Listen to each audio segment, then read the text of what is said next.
Hey everyone, welcome back to another episode of the Diamond Hands podcast. Today we have a special guest with us.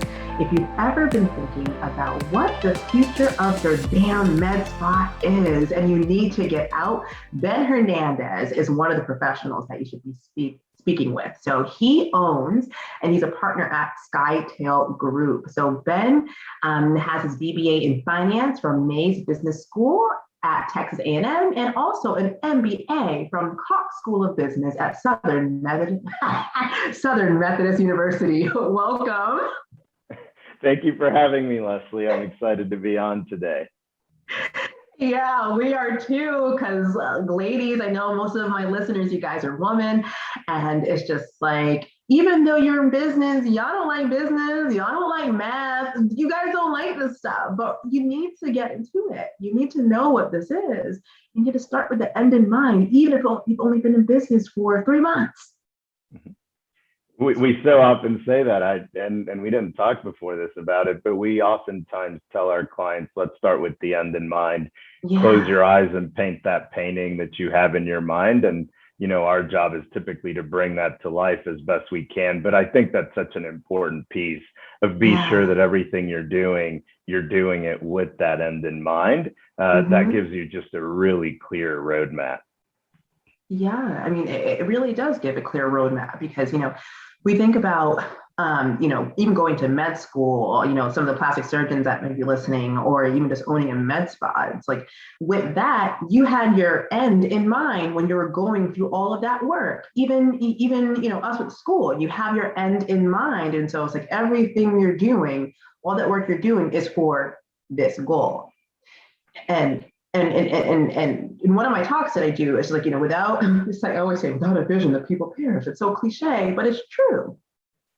It's 100%. It is true. And, when we work with businesses, who they are today, if someone were to call us today, it is absolutely not the organization that they typically are 5 years from now. And, we'll put things on the board, everything from filling in team members to what's going, depending on, of course, the business and what their goals are. But we tend to work with multi-location groups.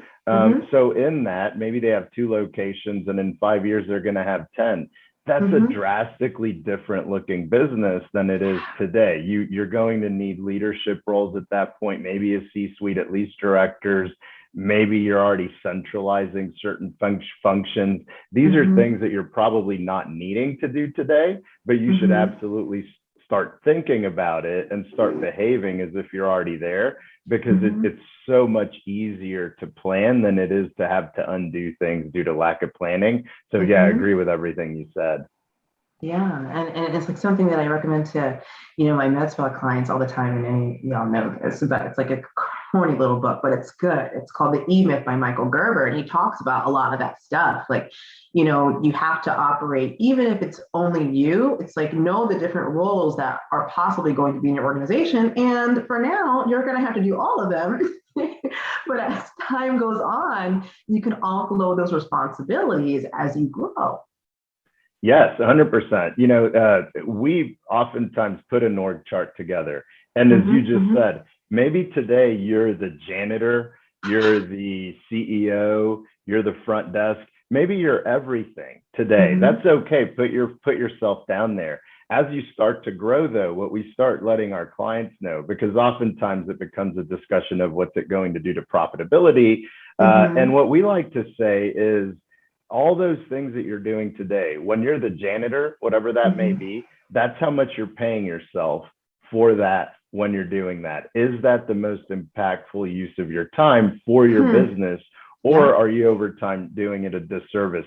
And we repeat that quite a bit. Whatever you're doing during that hour, 2 hours, 3 hours, whatever that may be, that's how much you're paying yourself when you're acting in that role. And while it's absolutely necessary oftentimes to do it at the beginning of the business, because it allows you to cash flow and it allows you to maybe reinvest in the business or reinvest in your team or yourself, over time, you're actually hurting your business because you should be the leader of the business. At that point, maybe at a certain point, you're going to have instead of cash flow issues, people issues are going to be a bigger problem.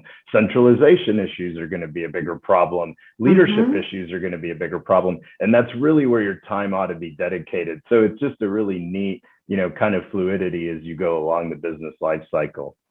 Yeah, it's so exciting. I love this stuff. So, but before we kind of get more into the business, tell us, more about you. Like, where did you grow up? Like, what were you doing before you started the Skytale group? Like, just kind of lead us a little bit through your history and like when you knew specifically that you were different. You didn't want to work with somebody else anymore. Yeah, well, it's interesting. So, our firm's in Dallas, Texas, and this part's not very exciting. Grew up in Dallas, Texas. So, ended up coming back home. But it's the way that I got here is out of school, I did investment banking for 2 years. I went back, I got my MBA, as you noted, at SMU. And most of my career, I think it was about 9 years, I worked at HBK. It's a hedge fund. And during that time, one of my friends, his wife, was working and was a partner at MWA. MWA was an accounting, tax, and advisory firm. And it just so happened that they needed help on the advisory side. And I said, you know what, this is kind of interesting because what I knew about the firm was they worked with small business owners. And then by dumb luck, when I got there, they worked specifically with healthcare, very, very heavy in dental at the time, but they were starting to get in the med spa space. This was back in 2015. So it was interesting because while my past didn't allow for too much help on the single solos, I did understand the concept of scaling, of growing, of markets that were fragmented and consolidating. But really the reason that I even made the move, which is why we're doing what we're doing today. The reason why I made the move is at SMU, I had a professor. He was one of the two founders of Hotels.com. And the class was called Conservative. He was a neat guy. The class was Conservative Entrepreneurship. And he said something. I always wanted to be a business owner. And at the time, he said, you guys are young. I was young at the time, believe it or not, but you guys are young. If you want to found your business, do it now. And he said, worst case, if it fails, you lose out on an iPad or something. And he said, as you go along life, the chips get taller. So life goes on, and I'm at HBK, and the chips got taller, got married, child was on the way. So at that point, I had all but given up hope of founding my business. However, business owners were and are, frankly, still my heroes. And so I thought, if I'm never going to do this, I'll give it a shot, kind of change careers, and I'll work with my heroes. Maybe I can add some value to people that kind of put it all on the line and risked everything. And they're really the reason why Skytale even came about. When I got into it, I loved working with small business owners. The way that an entrepreneurial mind works is fascinating. And I thought that some of the things that we brought to it really helped kind of get them into a lane, right? And really helped protect them and grow their business into this beautiful business. And that's really where the idea of Skytale came about, is they gave me kind of the ability to found my business because I realized that just like me, everybody had faults and things to improve upon. So that's where the idea of Skytale came from. It was really kind of inspired by our clients back then. And one of the things that I found was, wouldn't it be great if we founded a firm that was like an external CFO that helped grow on the strategic side. And then on the back end, we were kind of getting graded by private equity firms and the like, because we do sell side M&A. So that's really where the idea came from and where the passion came from. And it's just awesome to be able to work for, who we consider to be our heroes still today. So that's really where the passion of it came from. That's so great. I love that. And I'm still not over the fact that one of your professors was, the founders of hotels.com. Like, that's lit. Professor Littman, I still remember him. He got a standing ovation the last day in class. I've never seen a professor before since get that, outside of movies, of course. But he literally got a standing ovation the last day in class. He was unbelievable. It was a great class. Oh my goodness. That's awesome. So, and so on the personal side, I just want to go over there. So like when you started your business, How was that transition in your family life, and how challenging was it for your partnership to like kind of go out on a limb? And I know you're financially smart, so I'm sure you had savings and stuff, but how challenging was it to your partnership to say, okay, I'm gonna start and do something on my own. You got me, babe. Like, how'd that work out? I got lucky on multiple fronts. One, my wife was working and still was working at the time. So we Mm-hmm. figured worst case scenario, we'd eat like rice and beans the rest of our lives. And she was Yes. okay with that. I don't think she was surprised. I was very worried and scared having the conversation. Mm-hmm. She wasn't very surprised. At this point, our little girl was 6 months old. And so I was Oh, terrified. My wife was not very surprised whatsoever. She was very yeah, supportive on top of that because she knew it was a dream of mine. yeah. And she knew that I was fairly methodical. But really, Mm-hmm. the other big advantage is there was a marketing firm that we were working with that really, Mm-hmm. they were the ones that pushed us to do it. And Yeah. their idea initially was to kind of work on the marketing and financial side together. So they were a Mm-hmm. bit of a safety net where they helped fund us on the front end. I Yeah. don't know that we would have done it without them, to Mm-hmm. be quite frank. So there was a bit of a safety net. So it would Mm-hmm. have only been a relatively small hit. And so, had a lot of doubts, a lot of, am I impersonating or am I truly ready for this? And Yeah. fortunately for the firm, we were break even within 2 or 3 months, Mm-hmm. and Mm-hmm. been profitable ever since. So it was really nice that the initial clients that we had to put that trust in us that they did were forever in debt to. But Yeah. yeah, it was certainly an interesting time, but paid off very quickly. And I think we found very early on that I think we founded the firm in May of 2018. Our first hire was October. And then we've been hiring, fairly regularly ever since. So, Mm-hmm. but yeah, it was definitely a scary and gut check time around that time. And I can imagine, because you remind me of my partner a little bit. So, I'm like the big visionary, like out there crazy person, and he's very analytical. I'm like, I'm going to make sure this is in place before that's in place. And he's a good balance to me, but it's like, so I can see how that was kind of like gut wrenching for you to be like, I'm leaving something and I'm going to start, but you had your safety net. That's right. You made sure you had your safety net. That's And that's right. so I came from great. a hedge fund. You have to hedge.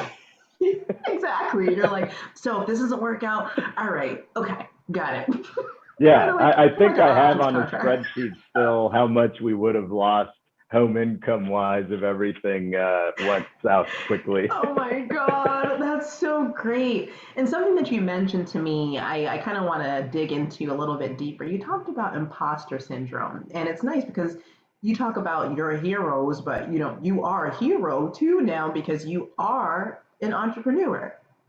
So tell me a little bit more about the imposter syndrome and some of the doubts that you had when you started, and any tips for those who are in a leadership setting, but they're like, am I really supposed to be doing this? Am I really supposed to be here? Yeah, I think about this a lot. I think, when we put together the core values of the business, when we put together the mission of the business, what the business is trying to really do Mm-hmm. for our clients, and we mean that. We're very visceral about it. We mean it when we say we treat your business as our own. We mean it Mm-hmm. when we say, that especially on the M&A sell side, that it's one of the top 5 things you'll do, and we Mm-hmm. take that very seriously. We want you to remember us in a positive way. So throughout that time, when you're putting all these idealistic things together for a business, what you're really doing is almost like the best version, the ideal version of yourself that you Mm-hmm. yourself may never reach. Mm-hmm. So I think there's constant doubting and constant pushing, Mm-hmm. in a good way, to continue to be better for your Mm-hmm. clients, for your firm, for your team members. Make sure that they Yeah. continue to be able to grow within the firm. Make sure that when they go home, they're proud to work with Skytale. And that's a heavy, heavy burden. And it's a good burden. It's an honor.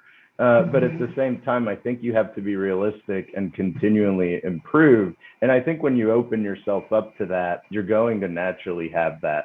And I think for people who have that, I would say embrace it. I do things like whether it's journaling, whether it's joining EO entrepreneur organization. Obviously, ours is EO Dallas. You surround yourself with all these other small to medium sized business owners.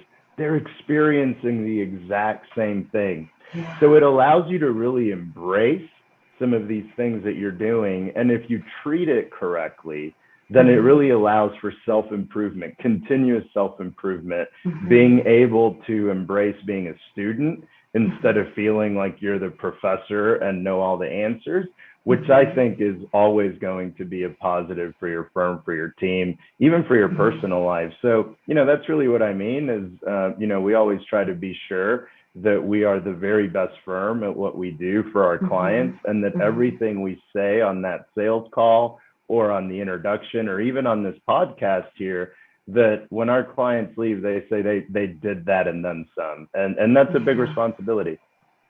Yeah, I mean, it is a big responsibility because you guys essentially have people's lives and their livelihood and their legacies and their families. It's on the line. Exactly. And we preach that. And, you touched on some of the, I said one of the most important 5 things. We touch on that. We say, there's your family, there's maybe your wedding day, there's maybe friends, maybe faith for some people. And right behind that is maybe the sale of your business. It's your baby in a sense. A lot of people are emotionally tied to it. And it's your largest, for most people, income producing asset. And yes, you're exactly right. We treat that very, very seriously because we're giving advice on what to do in the future. We're telling our clients, you drive the car, we're going to let you know where the next corner is and to slow down to 30 miles an hour before you speed back up to 70. Like that should be our job, is to make sure that we're looking ahead to allow our clients to comfortably make decisions and to let them know, if you make this decision, if you make this hire, this acquisition, if you de novo a new location, whatever it may be, this is the effect of it over the next 6, 12, 18 months. And we have to be very, very accurate when we do that, or we affect people's livelihoods, not just the owners, but potentially their team members. So yeah, you're exactly right.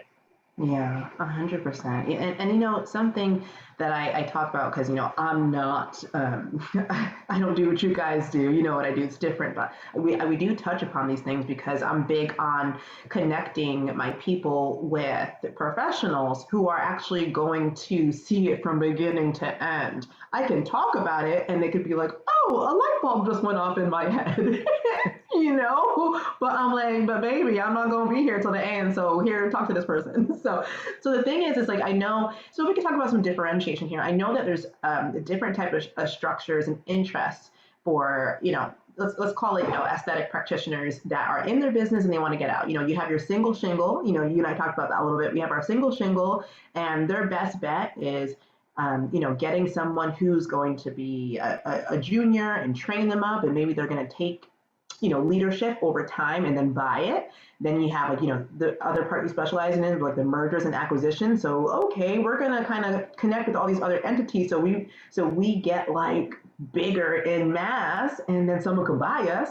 Or there's that other route where you can say, we're going to become kind of like I forget what the word for it's called, but we're going to be more in the real estate kind of thing. We're going to buy a big building, and we're going to have all these med spa owners in here renting from us. So you could be more of like a real estate agent, an investor.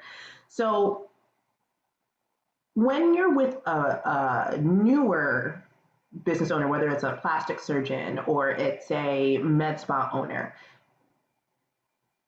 how do you determine, or how do you get someone to see and crystallize kind of which one of those 3 areas they want to plan for to get to for the future? Yeah, that's one of the first questions we ask, because our firm specifically is really built for the second one. We are built for, if somebody calls us and they say, I have 1, 2, 3, 4 locations, doesn't really matter where they are today. Mm-hmm. However, where we really specialize is I have X locations and I want to continue to grow and I want to continue to scale and I want Mm-hmm. to have a really nice exit. For those people, we serve them very well. If it's someone that wants to do a single shingle location, we very much ask that right up front is like, what Mm-hmm. is your end? And we start off by asking on the call, paint that painting for us. If somebody says, I have a single location and that's all I'll Mm-hmm. ever want, we're happy to have the conversation and happy to Mm-hmm. guide them on, some of the steps to take. You touched on a lot of them, right? Mm-hmm. Is, make sure that if it's your single location forever, make sure that you continuously measure the health of your business, make sure that you are, promoting some sort of leadership within it. It's going to Mm-hmm. be your largest income producing asset. And most likely you'll treat it somewhat like your piggy bank, which is okay. You're not going to have partners day one, so on and so forth. So Mm-hmm. in that one, a lot of tax strategies involved, things of that Mm-hmm. nature for tax Mm-hmm. protection. If it's the multi-location, same concept. We just have them close their eyes and tell us. And if they envision themselves, if they say we have something here and we want to continue to scale it and grow it, and how do we do it? Then we go through Mm-hmm. the process of if what you're saying, if we're understanding correctly, then over time, what you're talking about is replicating yourself. Over Mm-hmm. time, if you're the producer, for example, maybe over time you're transitioning into the C-suite. What does that look Mm-hmm. like?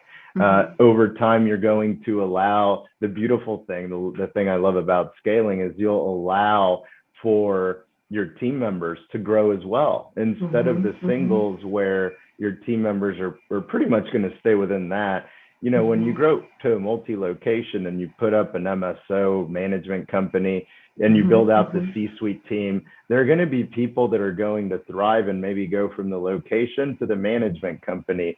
So, and Mm-hmm. it just allows, if you do have something special, it allows you to scale that exponentially to Mm-hmm. 100, 200, 300 team members, which I Mm-hmm. think is really appealing for a lot of people as they do have a good culture and a good firm and a good product. Mm-hmm. So we talked through all of that just to make sure, is that really what you want? Because this is what it looks like over time, and there are pain points. Yeah. And like for example, we call it the dark tunnel. If you are the producer and over time you want to be the CEO, there might be a time where you actually make less money as you're Mm-hmm. scaling, which is very Mm-hmm. antithetical to what a lot of people think, but it makes complete sense because you're Mm-hmm. now a burden from an administrative perspective on the firm. So there are a lot of things to talk to, think through. If you're going to buy the land, a lot of times the people that we just talked about, they do like the concept of buying real estate for mailbox money. And Mm-hmm. then, you can lease it to other owners if you continue to scale, as you said, kind of that McDonald's model almost. Yes. And some of our owners do that. And I think the conversation we have there, that's an interesting one. I'm glad you brought it up. The conversation we have there is if you go to a bank, and usually that's the way that we grow until you're ready to sell to private equity or someone like it. But if you're going to a bank, then they like, if you're acquiring another med spa as an example, you're cash flowing day one. Mm-hmm. So you can Mm-hmm. grow relatively quickly. If you're taking down the real estate, you start getting into debt, heavy debt, pretty heavily. So as long as you're okay growing a little bit slower, then it's Mm-hmm. okay. Do the mailbox money, buy the real estate. Know that when the buyer buys you, they're probably not buying the real estate. So, you'll Mm-hmm. be their tenant, et cetera. So those are just some of the conversations to kind of bring to light. We talked about this is what's around the corner and that's our job. That's Mm-hmm. part of our job is if you decide to do that, are you okay growing maybe 1, 2 locations a year versus 3 or 4? And depending on their answer, that gives us the ability to guide them as to, I think what you're telling us is you want to do X. Ultimately, Mm-hmm. we try to make it their decision because we can't build a company on our passion. It has to be Oh based yeah. around your passion. So we just Mm-hmm. try to bring out the answer by way of a lot of questions and then execute on whatever it is that they want done. Yeah, definitely. And I find it really interesting. So as you know, my area is like risk management or Review. That's my thing. I'm like, when you're on the way there, I'm like, you gotta make sure you have your buy sell agreement in place and like all this type of stuff. So that's my area. Um, so I want to ask you, so with a business owner that is in, say, I've met some of them and I'm like, oh God. So say they're in like their 50s, late 50s, they're getting closer to that time where they're like, my goodness, I am still the surgeon. I am still the med spa. I'm still the primary injector or whatever. And they really haven't thought it through up until that point, and they're doing good business. What do you like? I know it's a blanket advice you're giving guys. Do not do anything unless you talk to an advisor. But what would you say to someone like that who's like in their late 50s? They really didn't plan anything and they've been just a lifestyle business owner and they're just like, crap. Yeah, if you have a successful business, but you're still the main producer and you're in your late 50s or, regardless of age, if you're nearing that point of retirement, this is where I'll start. If you're ever interested in selling to an investor, let's say that I go in, for example, and buy something, I'm typically going to want you to do tomorrow what you're doing today. I think that's very important to keep in mind and a really good way to simplify it. What I'm really saying is if I buy this asset, this valuable asset, and I'm paying very good money for it, I don't want it to nosedive tomorrow. So if you're the main producer today, I want you to keep producing tomorrow for a certain number of years. Usually it's 3 to 4 years. And that gives me, the investor, enough time to start either grooming someone or start planning to bring someone in to replace you over time. But it gives me 3 or 4 years of tightening up the administrative side and helping support you on the production side. And it doesn't allow me to nosedive the business. So if you're not ready to commit another 3-4 years, then I think some of the things that you can start doing is start grooming somebody to take over that, start pulling out of being the main producer if that's of interest. I think if you have other people within your organization that may be interested in purchasing the asset, start having those partnership conversations early and start planning toward that. How do you do that? The other option would be to list it on the market more from a doctor to doctor sale, producer to producer sale. That's always an option. There are always buyers that are going to say, hi, Leslie, sure, I'll take it over. And I am interested in your leaving tomorrow and I'll step right in. There's a market for that. I will say, usually the valuations are lower for that than if you plan to, support for 3-4 years or do whatever you're doing tomorrow. So those are things you're going to have to weigh yourself is if you do want to exit immediately tomorrow and go have that pina colada on the beach, then just know there's a price to pay for that. And usually you'll get knocked on the value versus if you've planned ahead and you set yourself up as, we always say building a beautiful business, that's part of our job, which relates exactly to your question, is can you build a business that can run without you? If you didn't show up anymore, can it still function without you? Because then you've got something, you have that secret sauce, you've built something that out survives you, really, is what we're talking about.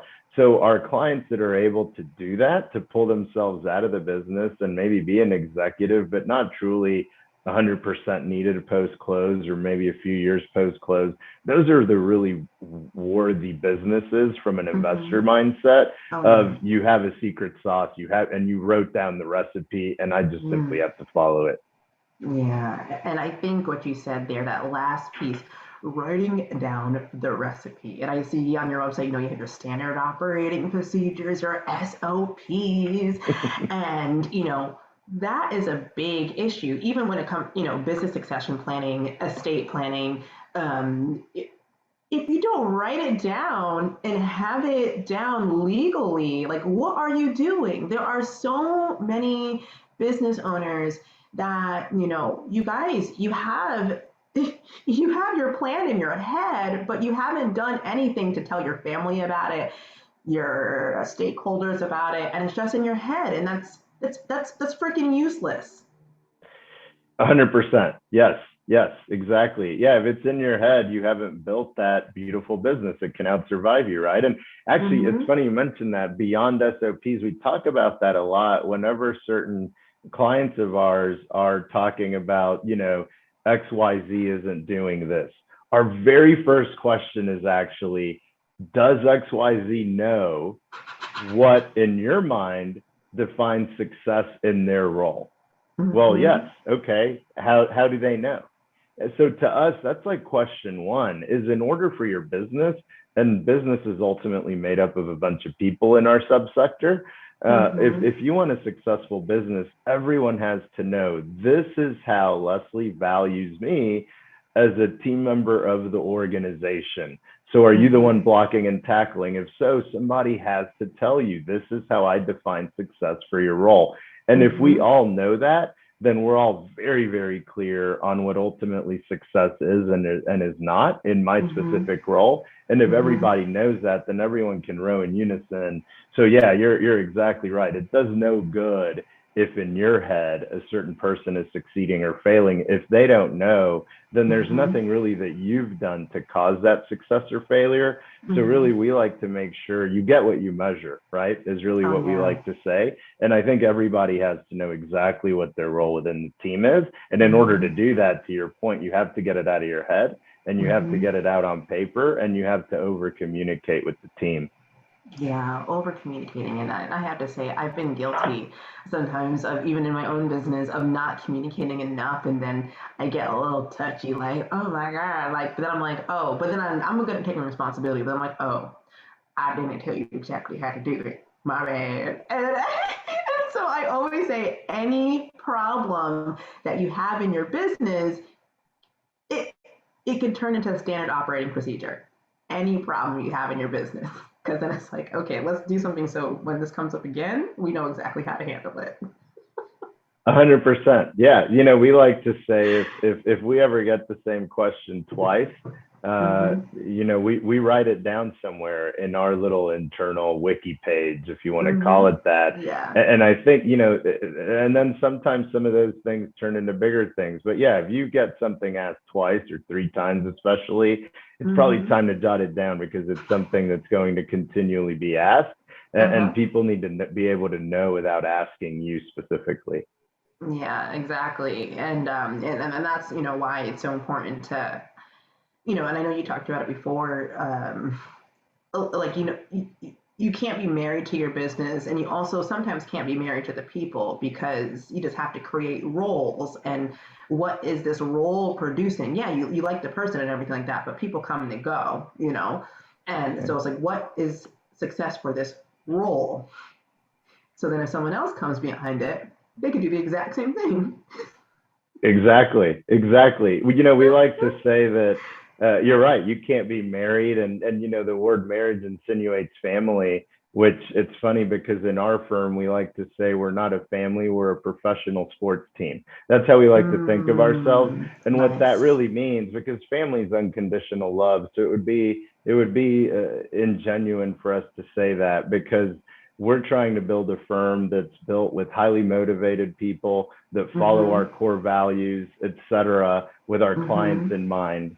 And in order to do that, it has to be closer to a professional sports team, which leads exactly into what you said, which is, here are the roles of that team. And yes, we absolutely hope that when we bring someone in, that they'll stay with us forever. That's our hope. And you know, if they can achieve everything that we all want achieved for the benefit of our clients, then you know, we continue forward as a team. But yeah, I think you're so right. It's all about, you know, here are the roles in order to make Skytale successful for our clients, and then filling in, you know, those roles as best we can. And it's the same with all of our clients' businesses as well, is making sure that you know the roles regardless of whose name is on it. And hopefully the people that you do bring in, because there's a lot of value in that, turnover is very, very expensive, and it hurts culture and a bunch of other things. But I think if you have those roles, it also allows you to further define what the right team member is for those roles that you bring in. Yes. I'm sorry. I get so excited about that. Because I'm obsessed with personality tests. And, like, my favorite one, I have two. I love the disc, obviously. I love the disc. And I also love the modus operandi. And, that one's really cool. It gives you like four numbers. And so, but it's like the same thing. They're all the same. But Mhm. it's just like, yeah. And it's like, and so if you know what personality type is going to fit that role. So for example, you know, I can't remember right now, so I'm not going to talk about it. But like if you have a person who's more analytical, and they're probably going to fit a more like numbers oriented role where they have to be very careful and stuff like that. And if you have a person who's more like, bombastic and out there, they might be better front desk, client interaction, things like that. So you have to also know the roles, and you have to also know the personality type that fits that role. 100%. You actually read my mind. I was worried that I was talking too long.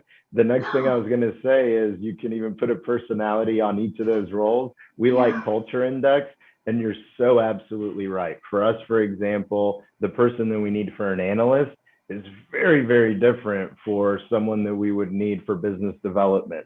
Very Yes. different personalities. And I Mm-hmm. think allowing you to place this is who the ideal person is for that. And, again, we use culture index, but Mm-hmm. whichever one you use, it achieves the same end. And it Yeah. allows you a lot of other things too, right? Is like to take away any personal biases, et cetera, Yes. that you may have, and you simply hire the best possible people out there. Yeah, exactly. The best person for the role. And I think sometimes practitioners get messed up with that. They start hiring everybody that's like themselves. And it's like, oh, that's not going to work for a well-fueled business. It's like, everyone can't be like you. Exactly. And I think even if you try to not hire people like yourself, that's your natural inertia. Mm-hmm. I know that was one of our fears is that we would hire people that, were just like us. Mm-hmm. And maybe someone just like me is good at a certain role, but I'm very, very bad at other roles. And hopefully I wouldn't be hiring myself for other roles. And Mm-hmm. that's exactly, I think, what that helps protect against. Yeah, people that I know, like in a big thing, people talk about diversity, but I think even more important, having just different colors or genders on your team is like have diversity of thought. Exactly. Yeah, exactly. Yeah, it's crazy. So I know we're wrapping down here. This is like so juicy. I like to love this conversation because this is like up my alley, but something. So I know when you're valuing a business, so valuing a business is really important. And something I want to ask you about is a term that's thrown around with like business evaluation. It's one of the ways it's done to like kind of. So tell us more about. It's called EBITDA, EBITDA, guys, and this is something that you can do. So tell us more about how you calculate that number. What does it mean in simple terms for an aesthetic practice? Certainly. So EBIT it stands for earnings before interest, taxes, depreciation, and amortization. If Mm-hmm. you want to roughly calculate yours, and this would be unadjusted EBITDA, we can get into that later. But if you want to Mm-hmm. roughly calculate yours, you can start with the very bottom line on your P&L, which is net income, and then Mm-hmm. simply add back those other pieces: interest, taxes, depreciation, and amortization. That Mm-hmm. will be your EBITDA. But then the next question is, okay, great. What is that, or why am I doing that exercise? EBITDA is a very rough way to measure free cash flow.